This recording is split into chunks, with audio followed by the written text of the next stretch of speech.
Okay, let's unpack this. Can you imagine the impact of just one single act of generosity? It's often underestimated, isn't it? Absolutely. We're talking about a man so poor he's struggling for his next meal, literally. Yet his desire to give sets in motion this, well, unbelievable chain of events. Hmm. We're talking kings, gods, and ultimately it shapes the destiny of a future wise disciple of Buddha. Let's dive in. Yeah, it's fascinating how this initial, seemingly small act creates such huge ripples. Yeah. It goes across different realms through vast periods of time. Right. It illustrates this powerful interconnectedness.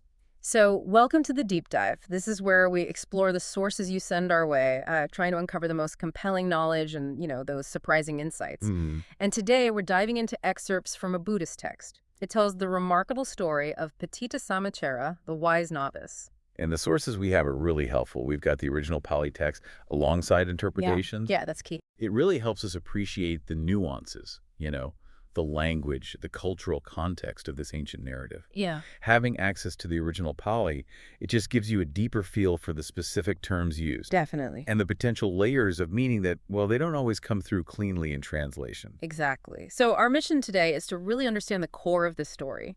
We want to look at the key events, what motivates the people involved, and, frankly, the truly astonishing consequences that follow. Right. We want to give you a clear but still thorough understanding of this narrative, hopefully revealing insights into big concepts like generosity, karma, spiritual development, but, without just drowning you in detail. And this story is such a compelling illustration of several of those foundational Buddhist principles.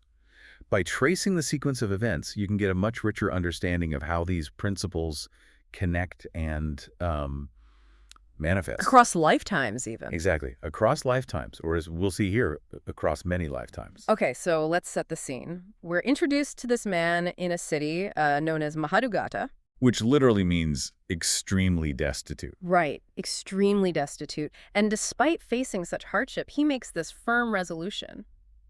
He wants to offer food to just one single Buddhist monk. Mhm. The text even notes he could barely afford rice for himself. So this initial resolve, born in such difficult circumstances, it really sets the stage, doesn't it? Absolutely. The emphasis on his extreme poverty, it just highlights how extraordinary his intention really was. This wasn't just a casual thought. No way. It required significant effort, a real sacrifice on his part. So to make this happen, he approaches a wealthy man, Mahasihi, and offers to work just for food. Just enough to enable his offering. Exactly. And he ends up diligently chopping wood, apparently enough wood to help feed 200 or 300 monks the wealthy man was planning to feed the next day. Wow. And his wife joins in too. She does. She Oh. works hard pounding rice, and the text specifically mentions their shared joy, tutahaika. That shared joy. That feeling of happiness, even before the act itself is complete, that seems really significant. It really underscores the idea that the mental state, the intention behind an action is crucial. Their shared effort, the joy they feel, it highlights the immediate positive impact of their resolve. Even before the offering. Right, even before the physical offering is made. So they get paid for their labor rice, other provisions, and they happily prepare a meal. Then our extremely destitute man, his heart now overflowing with joy, paha manaso, the text says. Full of joy. He sets out to find a monk to give this food to, and he's actually singing as he goes. Yeah, That image of him singing despite everything, it's quite powerful. it is. That detail really brings the scene to life, doesn't it? It emphasizes the purity, the enthusiasm driving his generosity. He's not just like ticking a box. No. He's genuinely uplifted by the whole thing. And this is where the story takes another little turn. While he's searching, singing away, a fisherman hears him, gets intrigued, asks him, "Why are you so happy?" The poor man explains, I'm going to feed a monk with these alms I've collected. And the fisherman's immediate reaction is quite insightful. As soon as he hears this, he exclaims, "Ahu suhito bhikkhu." Meaning? Oh, how fortunate that monk will be. It suggests this deeply ingrained understanding of the value of such a selfless act. Even from a fisherman. Right, even from someone whose job involves taking life. It shows how recognized this kind of merit was. And then, moved by this piety, the fisherman does something pretty unexpected. Yeah, it was some fish. Yeah, fish he'd actually set aside for his own meal. So this initial desire to feed just one monk, it's already expanding, kind of rippling outwards. It's a beautiful illustration of that ripple effect, isn't it? The poor man's intention inspires a similar act in someone else. It shows how virtue can be, well, contagious. Contagious virtue, I like that. Okay, so now, with his humble offering, which now includes fish, Mhm. the poor man approaches the Buddha himself. He pays homage and then extends an invitation, not just to the Buddha, Right. but to his entire massive assembly of 20,000 monks for a meal the very next day. It's an incredibly audacious invitation, especially given where he just came from. Right. From barely affording rice to inviting 20,000. It really speaks to the transformative power of that initial good deed, doesn't it? The exponential growth of his faith and generosity. So the Buddha naturally asks him, how many monks did you have in mind? Just checking. And the poor man, no hesitation, insists, all 20,000. You just have to admire that conviction, even facing such a logistical nightmare. That unwavering conviction is absolutely key here. Yeah. He isn't limited by what seems materially possible at all. No. Extending the invitation to the entire Sangha, the whole community, it reflects a heart that's just completely opened up, overflowing. And at this pivotal moment, the text introduces a divine element, Saka, King of the God. king of the gods. He feels his throne, the Paṇḍitasāmaṇeravatthu throne, become warm. Which is the signal. The signal, apparently, that a significant act of merit is happening down in the human realm. Yeah, the warming of Saka's throne is a recurring motif you see in Buddhist stories. It signifies that a really powerful act of goodness, something with real karmic weight, is taking place. Something that resonates even up there. Exactly. It highlights the significance of the poor man's action on a cosmic scale, really. So, Saka, being observant, As you'd expect. he disguises himself as a young man, approaches our generous but still, materially poor host. He finds out about the plan to offer this enormous meal. Saka's intervention really emphasizes the extraordinary nature of this offering.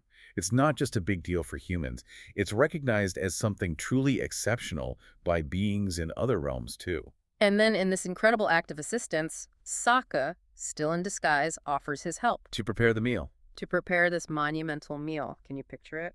The king of the gods rolling up his sleeves, washing pots and pans, maybe. Huh. It really underscores the value placed on this act of giving, doesn't it? Saka's selfless participation further emphasizes the profound merit generated by that initial generosity.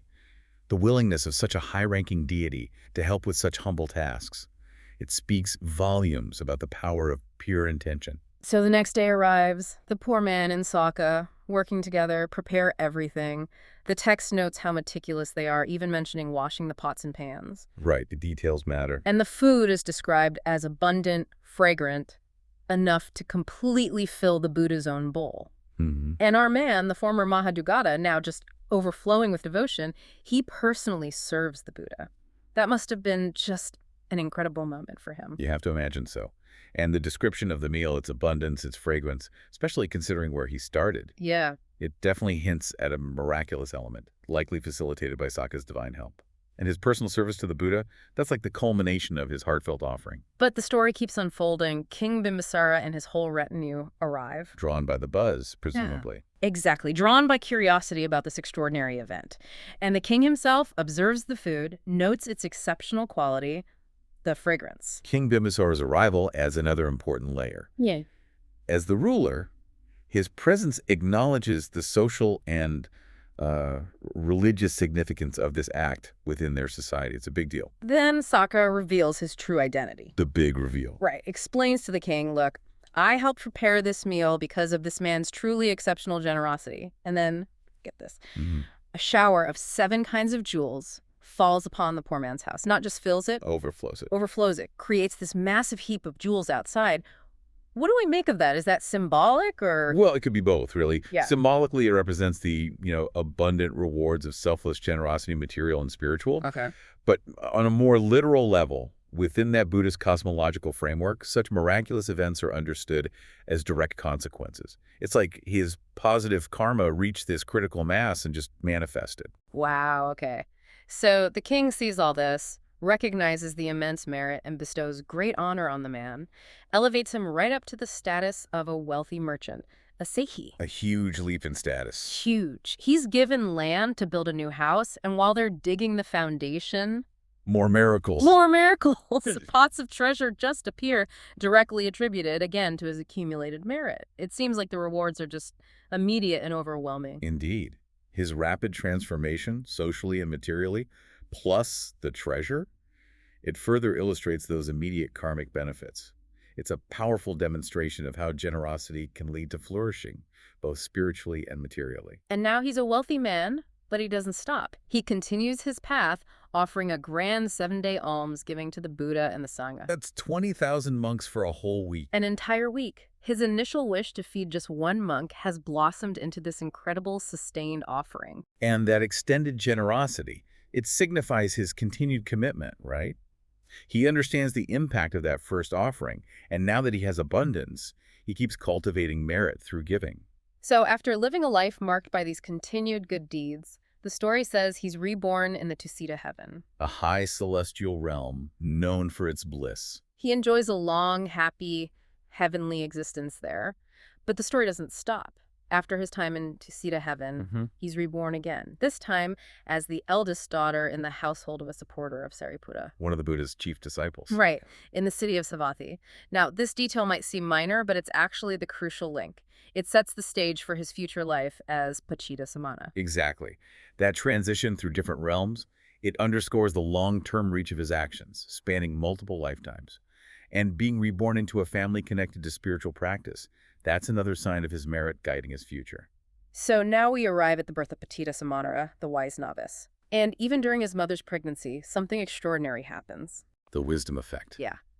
People born in that household during that time, even those previously considered, the text says, Ja'i mugapi, dull or mute. They were now born wise. Because of this, he was named Patita Darako, the wise boy, right from birth. That unusual wisdom radiating outwards, affecting others in the household.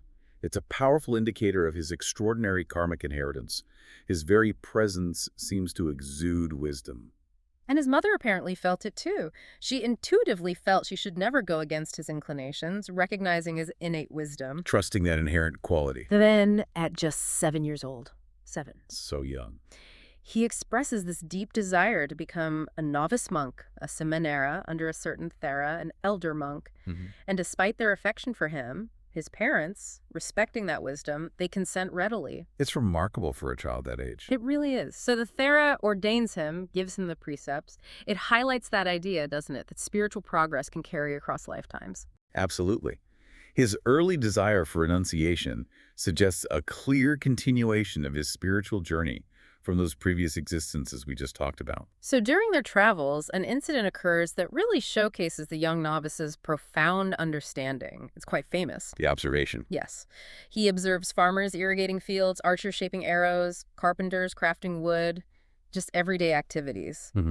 But from these, he draws this incredibly profound analogy. He says, Urakahina antinetika, usukara namayanti tajana, daru namayanti tachaka, atana damayanti patita. Which translates to, irrigators guide the water, arrow makers shape the arrows, carpenters bend the wood, the wise control themselves. Such a simple, powerful analogy. Control, self-mastery. Exactly. And incredibly, while contemplating this, just reflecting on this analogy, before the midday meal even, He attains enlightenment. he achieves the arahantship. This 7-year-old boy reaches the ultimate spiritual goal. That analogy, drawn from the ordinary world, reveals such deep insight into self-mastery.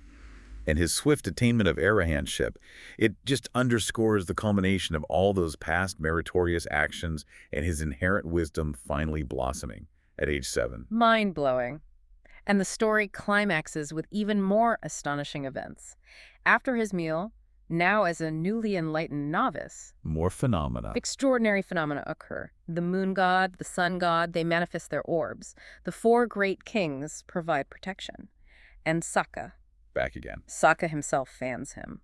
All as a display of honor for his spiritual achievement. Wow. The other monks who witness this are understandably completely astonished. They're questioning how these miracles could happen for a brand new novice. And these miraculous events serve as this powerful validation, don't they, of his enlightenment and the extraordinary merit he accumulated over countless lifetimes. All stemming back All stemming back to that single humble act of generosity when he was Mahadugata. Amazing. And the Buddha, seeing their astonishment, clarifies it for them. He says that even a young person, if they possess such wisdom and virtue, is indeed worthy of such profound honor. Right. It seems spiritual attainment isn't limited by age or status or anything external like that. Precisely. The Buddha's explanation reinforces that core Buddhist principle. Spiritual realization comes from inner development, from accumulated merit. It's independent of external factors. A powerful message. So as we wrap up this deep dive, let's just quickly revisit some key insights for you, the listener. We've really seen the immense power of even a seemingly insignificant act of generosity. That initial spark. We've explored karma and its truly far-reaching consequences, stretching across lifetimes. This story just beautifully illustrates the potential for profound wisdom and enlightenment, even at a very young age. In that analogy from Paṇḍitasāmaṇeravatthu. Yes, it reminds us of the fundamental importance of self-mastery. That control the wise cultivate. What's truly remarkable is how the single narrative just weaves together all these core Buddhist concepts so elegantly. That first act of giving sets off this chain of cause and effect that not only transforms the giver's life completely, but influences his future rebirths and even gets recognition from kings and gods. It's quite a journey. So here's a final thought for you to ponder. Reflecting on this incredible story, what seemingly small actions in your own life might have unforeseen and perhaps profound consequences? And thinking about that analogy, what aspects of your own mind are you actively working to master right now? It really makes you consider the interconnectedness of everything, doesn't it? It really does. The potential impact of our actions, big and small.